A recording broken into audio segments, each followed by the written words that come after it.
اماد الادب آبو غزل جناب محترم عبداللہ حساس صاحب، جو کسی تعارف کے محتاج نہیں، جو نظم پر بھی بڑی زبردست دسترس رکھتے ہیں اور نثر پر بھی یکساں۔ میں آپ کو آپ ہی کے شعر سے زحمت کلام دینا چاہتا ہوں۔ بڑے خوبصورت اشعار بھی کہتے ہیں سنجیدگی کے ساتھ کہ دوست احباب سے لینے نہ سہارے جانا، دوست احباب سے لینے نہ سہارے جانا، دل جو گھبرائے تو دریا کے کنارے جانا۔ نہایت ادب و احترام کے ساتھ جناب محترم عبداللہ حساس صاحب۔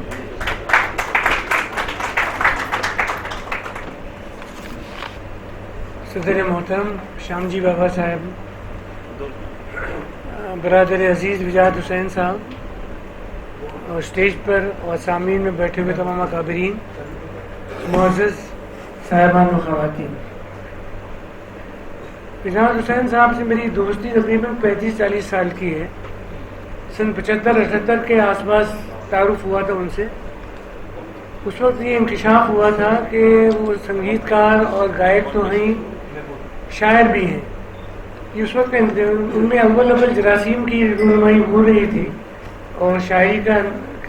کوپل جو ہے پھوٹ رہی تھی۔ اب ایک انکشاف اب ہوا ہے کہ انہوں نے اپنا تخلص دائم رکھ لیا ہے۔ ہم تو وجاہت حسین کے صاحب کے وجاہت کے ہی نام سے جانتے تھے۔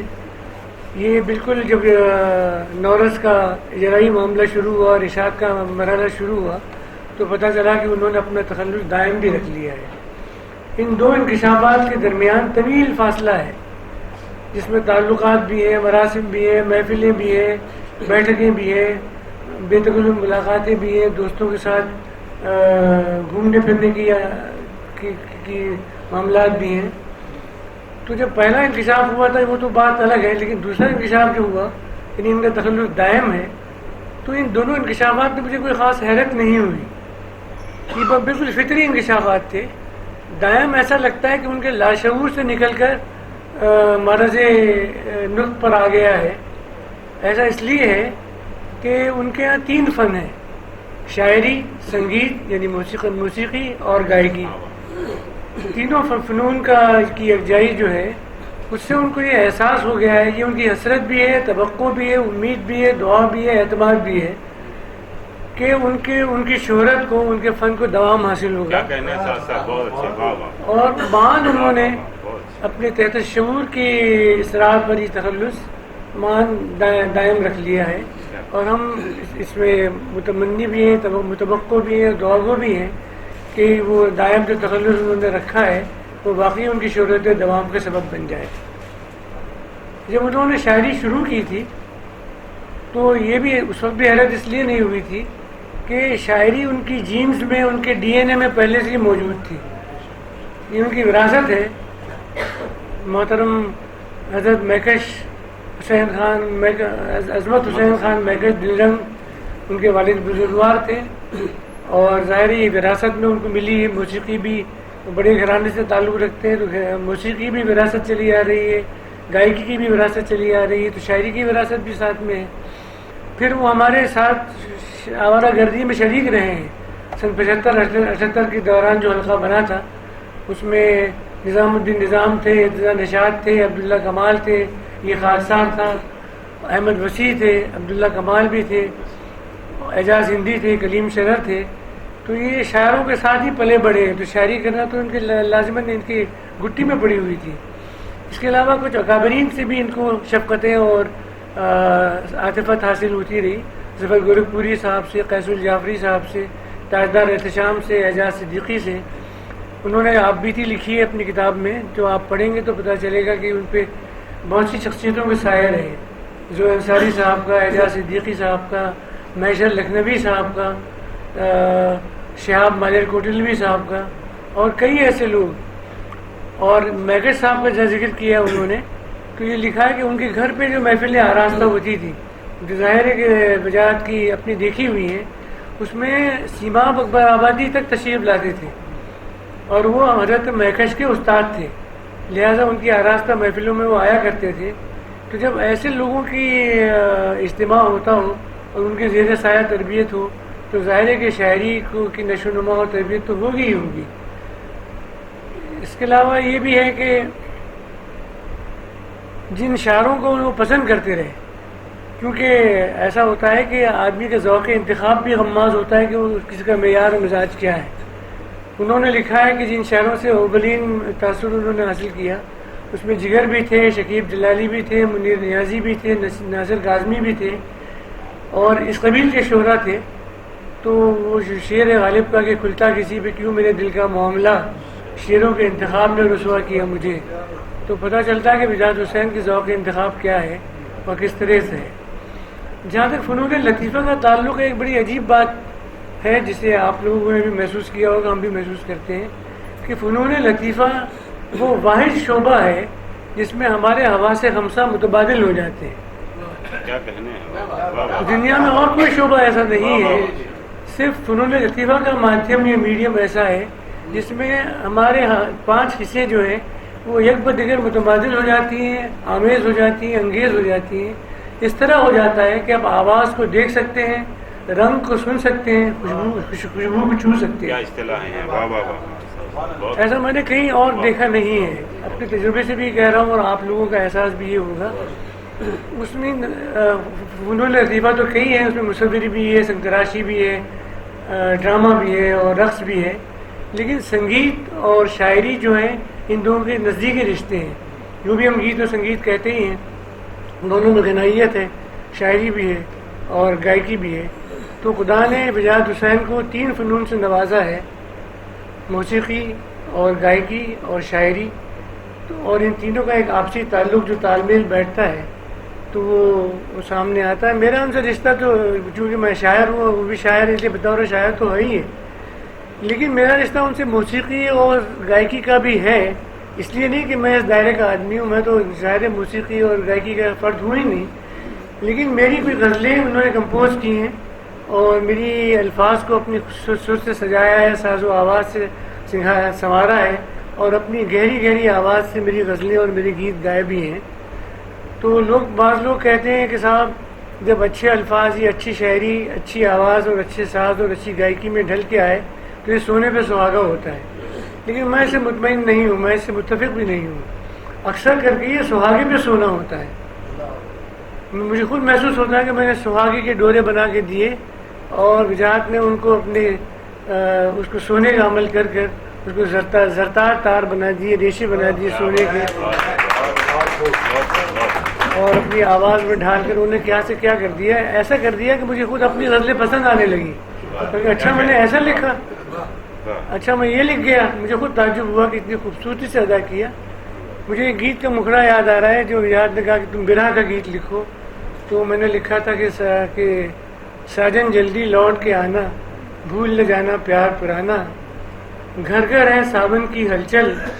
میں برہن دکھیاری پاگل، تس پر یہ کلموئی کوئل، رہ رہ کر دیتی ہے تانا، ساجن جلدی لوٹ کے آنا، بھول نہ جانا پیار پرانا۔ ایسے ہی ایک گیت کو مجھے انہوں نے فرمائش کی تھی کہ بچپن پہ کوئی گیت لکھو، تو میں نے لکھا تھا اور سجایا، ظاہر ہے ان کی آواز میں ڈھل کر ہی وہ گیت بنا کہ کاش ہمیشہ بچپن ہوتا، وہی سلونا ساون ہوتا، ننھے منھے سنگی ساتھی، موم کی گڑیا سیپ کے ہاتھی، کانچ کے گھوڑے کاٹ کی کشتی، موم کی گڑیا سیپ کے ہاتھی، کھیل کھلونا جیون ہوتا، کاش سلونا کا ہمیں وہی سلونا ساون ہوتا، کاش ہمیشہ بچپن ہوتا۔ بہت آگے بڑھتا تھا گیت، بہت خوبصورت تھا۔ میری غزل گائی تو مجھے اپنا شعر پسند آنے لگا کہ صاحب ان کی محفل میں میرا نام تو ہو، نہ صحیح میں میرا کلام تو ہو، اور زلف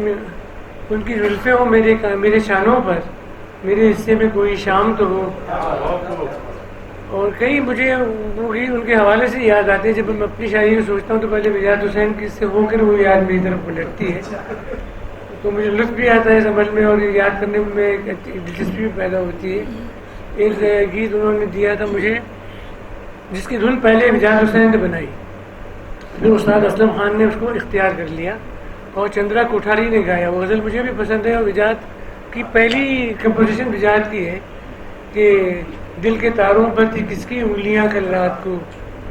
گونج اٹھتی تھی میری تنہائیاں کل رات کو، روشنی کے پھول خوشبو کی کرن جیسا کوئی، اس کو بڑا اچھا ادا کیا تھا انہوں نے، اور بہت غور طلب شعر بھی ہے کہ روشنی کے پھول خوشبو کی کرن جیسا کوئی قید تھا ان آئینوں کے درمیاں کل رات کو، قید تھا ان آئینوں کے درمیاں کل رات کو، ناخدا ساقی تھا اپنا اور دریا تھی شراب، جام و ساغر بن گئے تھے کشتیاں کل رات کو، جام و ساغر بن گئے تھے کشتیاں کل رات کو، اور چاند سے چہرے ستاروں جیسی آنکھیں ہر طرف، چاند سے چہرے ستاروں جیسی آنکھیں ہر طرف، میرے گھر اترا تھا سارا آسماں کل رات کو۔ اور وہ ایک شعر جو نجات حسین کی نظر میں نے کیا تھا اور جو انہوں نے گایا بھی کہ اس کی وہ مستی بھری آواز وہ میری غزل، اس کی وہ مستی بھری آواز وہ میری غزل، ساز محفل پر تھا جادو کا سما کر رات کو۔ تو یہ بڑی خوبصورتی سے گائی تھی انہوں نے۔ میں ایک بات محسوس کرتا ہوں، اساتذہ نے کہا بھی ہے کہ اردو شاعری جو روایتی شاعری ہے وہ تمام تر تنوعات کے باوجود ایک مثلث میں محصور رہتی ہے، جس کے 3 اضلاع ہیں: رندی، تصوف اور عاشقی۔ نجات حسین کے میں نے محسوس کیا کہ ان کے عاشقی اور تصوف کا پورا عمل ہے، لیکن رندی کا ایک ضلع جو ہے وہ تقریباً غائب رہتا ہے۔ وہ اس قماش کے آدمی نہیں ہے۔ پینے پلانے پہ شعر کہے ہوں گے انہوں نے محفل کے لیے، کہ ان کی پوری کتاب وغیرہ آپ دیکھ جائیے تو ان میں تصوف کا عمل اچھا خاصا ہے، اپنے فن سے والہانہ محبت بھی بہت ہے، اور ابتدائی 25 منظومات جو ہیں وہ حمد، نعت، منقبت، سلام، مناجات وغیرہ کی ہیں، جس میں اللہ تعالیٰ خدا عز و جل کی حمد بھی ہے، حضور رسالت مآب میں نذرانہ نعت بھی پیش کیا گیا ہے، بزرگان دین کی منقبت بھی ہے،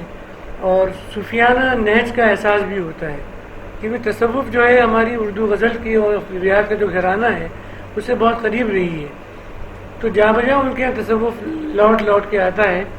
مجھے ان کے 2 شعر بہت اچھے لگے، ایک مطلع ہے اور ایک مقطع ہے، اس پر میں اپنی بات ختم کروں گا۔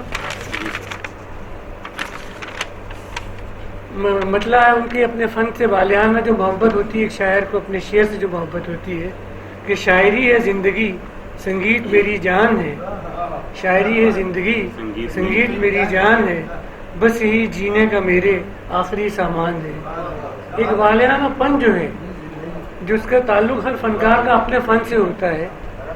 تو ظاہر ہے کہ یہ من کی آگ ہوتی ہے، دل کی آگ ہوتی ہے، جو کبھی نغمہ بنتی ہے، کبھی شعر بنتی ہے، کبھی آواز بنتی ہے، کبھی تصویر بنتی ہے۔ اور خلاق عظیم جو ہے اس نے بھی اپنے آپ کو پورے فنکاری کے ساتھ پیش کیا ہے، پہاڑ، پرندے، مور، کتنے مظاہر بنا دیے ہیں۔ مجھے اپنا ایک شعر یاد آ رہا ہے کہ چتر کلا، سنگیت، کویتا، ساگر، پھول، ستارے، چتر کلا، سنگیت، کویتا، ساگر، پھول، ستارے، من کی ایک اکیلی آگ نے کتنے دیپ جلائے، چتر کلا، سنگیت، کویتا، ساگر، پھول، ستارے، من کی ایک اکیلی آگ نے کتنے دیپ جلائے۔ اور ان کا مقطع ہے کہ وقت نظر آپ کا وہ وقت نظر آپ کا دیدار اسے نصیب، دائم بھی کیجیے گا یہ احسان، دائم بھی کیجیے گا یہ احسان یا رسول۔ تو ان کا تخلص بھی جسٹیفائڈ ہوتا ہے، اور یہاں غالب کا تخلص مجھے یہ مان یاد آیا کہ وہ اسد بھی تخلص کرتے تھے اور غالب بھی کرتے تھے، تو یہ انہوں نے بجات بھی لکھا ہے اپنے مقطع میں اور دائم بھی لکھا ہے، تو غالب کی روایت جو ہے بہرحال جاری ہے، تو 2 تخلص ایک ساتھ ان کے ہیں۔ میں بہرحال مبارکباد دیتا ہوں، اور ہمارے تو پرانے دوست ہیں، تو مجھے اچھا لگتا ہے کہ یہ کتاب کا اجرا آج ہو رہا ہے اور اتنے لوگ یہاں پر آ گئے ہیں۔ شکریہ، خدا حافظ۔ جزاک اللہ، بہت بہت شکریہ۔